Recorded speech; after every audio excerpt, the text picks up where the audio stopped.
Alam mo ba na may isang lalaking dating janitor na nagbenta ng app niya ng $19 bilyong? Ito ang kwento ni John Coum na magbabago sa pananaw mo sa pagkakaalam. Noong una-una, si John ay isang mahirap na immigrant sa Amerika. Nagtrabaho siya bilang cleaner sa grocery store habang nag-aaral mag-program gamit ang lumang computer.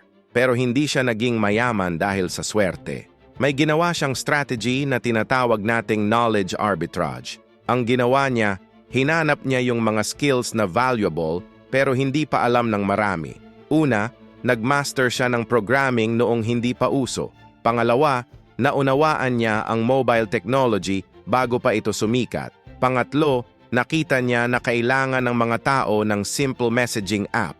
Habang busy ang iba sa complicated na features, ginawa niya ang WhatsApp na simple lang, pero exactly yung kailangan ng mga tao. Ang resulta, Facebook bumili ng app niya ng $19 bilyong.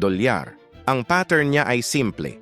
Tignan mo kung anong susunod na technology trend, matuto ka ng maaga, tapos gamitin mo yung advantage na yon.